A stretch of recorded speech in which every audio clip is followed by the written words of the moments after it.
everyone, welcome to Tara's Treasure Trove. I'm Tara. Today we're going to be working with the Craft On 321 Everyday Life album. Here I'm showing you the paper pack Craft On that comes in the kit, which is several double-sided decorative papers. You're also going to get these cutout pages that have a pattern on one side and all these beautiful little bits on the other that we can cut out and use as embellishments on those pages.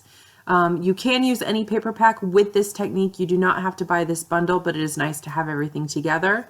You're going to get coordinating cardstock. The colored pieces will be used for photo mats, and then the white pages will be used for the base of your pages.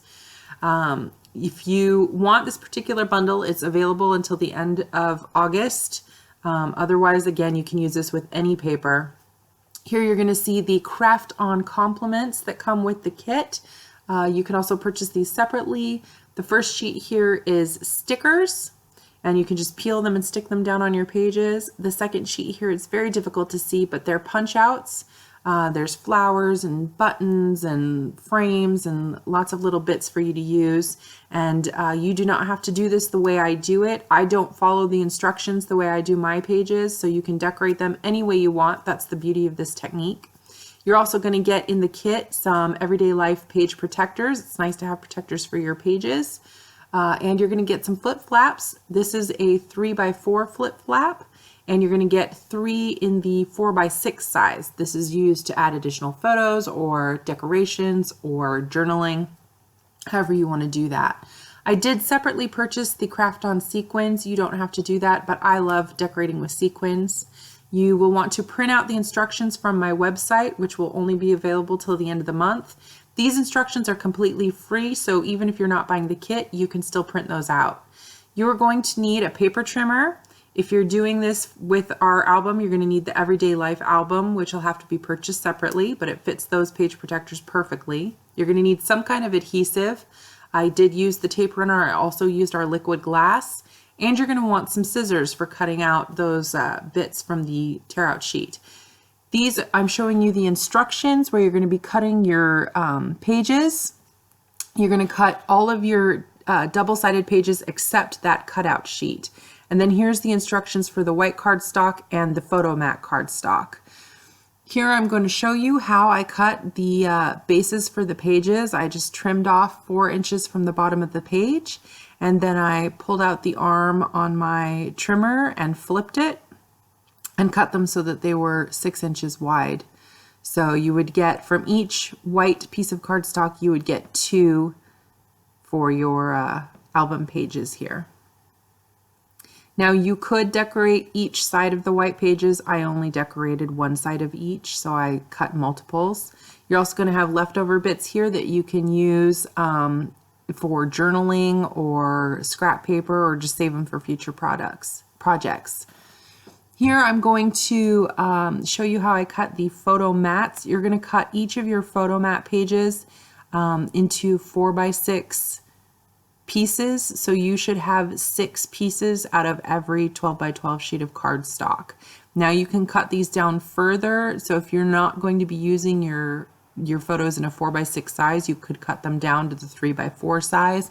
I even cut them down further into 2x3 sizes for some pages because I had so many photos I wanted to use. Now I'm a slow cutter, so I'm kind of speeding through this for you. I don't want you to have to watch me cut every single piece of paper. Here we are going to cut the background pieces. You're going to see at the top here the zip strip. That's a 1/2 inch piece of decorative border that you can use.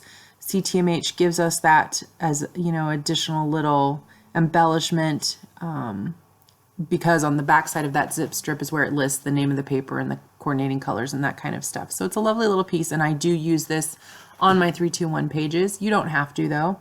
So at the end you should end up with a stack of pieces that are 3x6, 2x6, and 1x6. And then you should also have your stack of zip strips.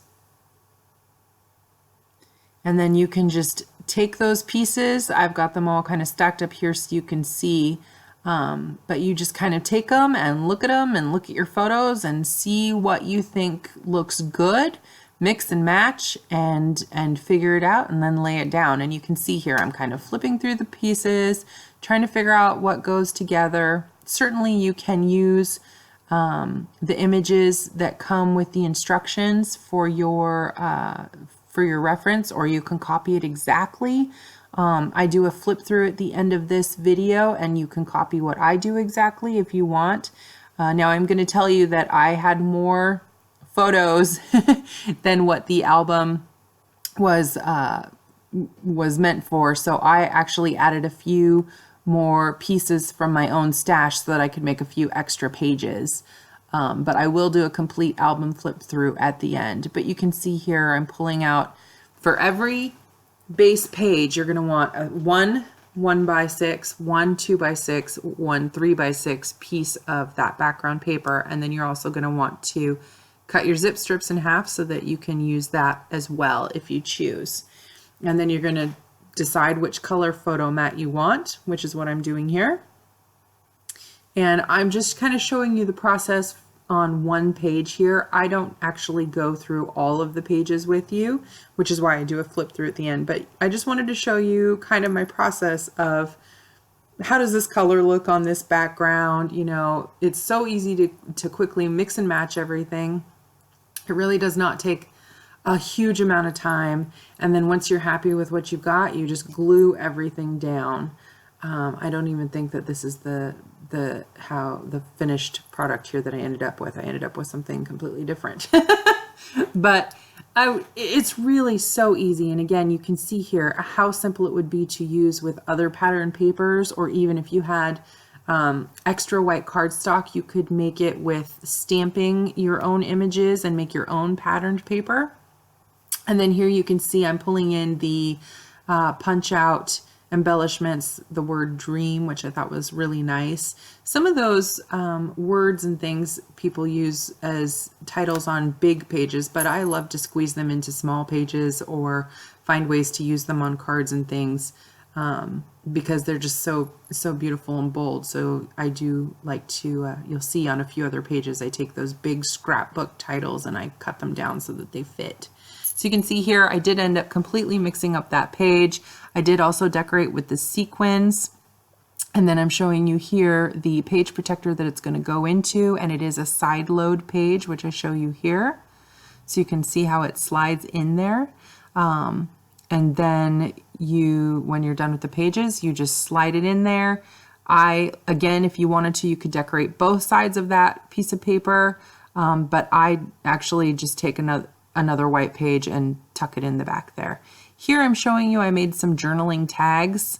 And so if you do make journaling tags and you tuck them in behind a photo, you want to make sure that it's on the page in a way that you can get to that opening of the page protector so that you can still slide those tags out. See here I'm showing you how I can still access those even when they are in the Everyday Life album.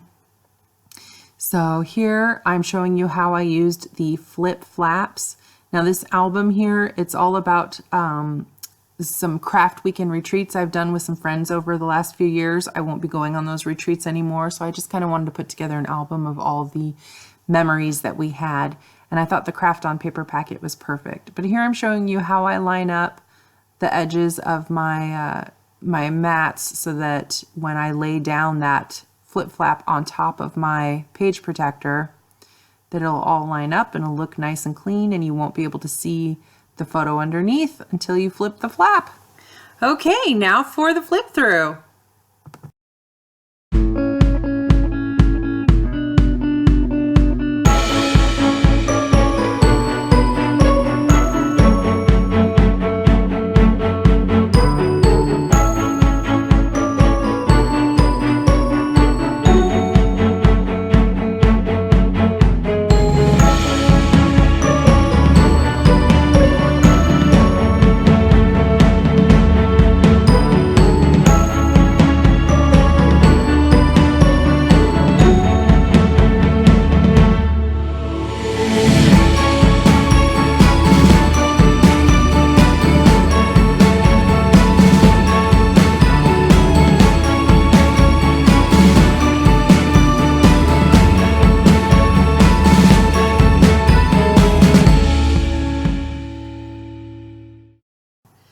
Thank you guys again for watching. You can head over to my website and there you can link to the kit if you need to purchase supplies, or you can get the information on my blog as well as print out the instructions. I'll see you next time.